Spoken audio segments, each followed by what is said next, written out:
We heard love story ringing out there, Nick. A great way for you to start your last weekend with the team.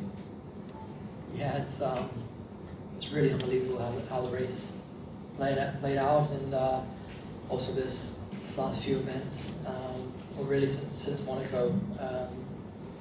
Not always it's worked, and there have been difficulties, but more or less, we've been scoring consistent points again.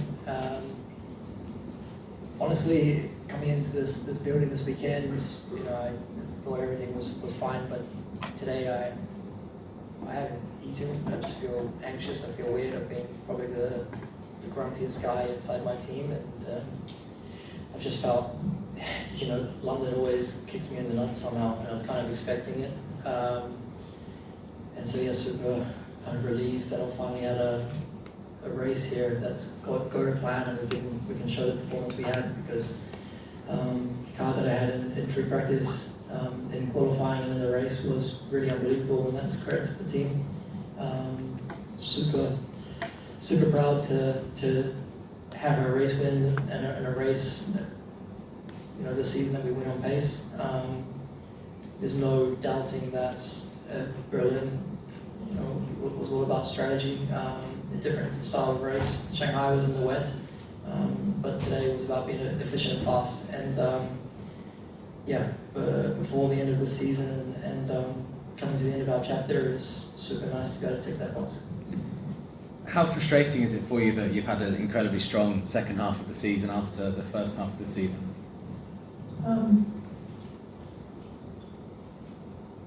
I wouldn't say frustrating.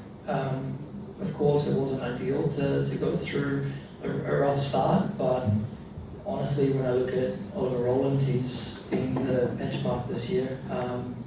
I feel like he should have more points than he does. He dominated Sao Paulo and didn't get the 25 there. And I think Miami, something else was the same. So everyone's got their story. Everyone's got their races where they miss something big. And I'm just more grateful than anything that we've ended up getting our things together, come the end of the season and be in a position to fight these guys. Talking about the race, you obviously had those two attack modes over Nick. Given the sort of strength of the attack mode with the new Gen 3 Evo car this year, how confident were you that you could get that move done? Obviously, you might have had extra power, but it's still London. Yeah, honestly, it wasn't easy. Nick's a very hard guy to pass. He races hard. I think the difference today was the first stage of the race, but also the pace that we could have in the pit stop window. I was very, very worried that we were undercut by one lap to guys that were only 3 or 4 positions behind us, and I actually, in the pit stop, was sitting there and not happy on the radio that we were going to be undercut, because it would kind of destroy our race with the energy advantage that we had. Today was all about needing to find that clean air to have speed. And then the key for me, in all honesty, was when I came out of the pit stop, I just jumped Stoffel as he took attack. But he had 3 minutes 50 of attack on me, and we had the speed in that pit stop window to kind of keep up virtually with Nick and Pascal, but I could keep his position on Stoffel. And so as soon as his attack ran out, then I knew it was game on, and we're in a good position. So yeah, key to have the attacks at the end, but I would say a bigger thing was that pace in that period. Excuse the joke, obviously the love story with Jaguar TCS Racing ends tomorrow. We saw a nice video earlier this week celebrating your success with the team as you prepare to move on next season. They're going to need to update that to start with, because obviously it's 5 wins now. Where does this rank in your 5 victories while driving for Jaguar TCS Racing? Genuinely at the top. It's not really sunk in,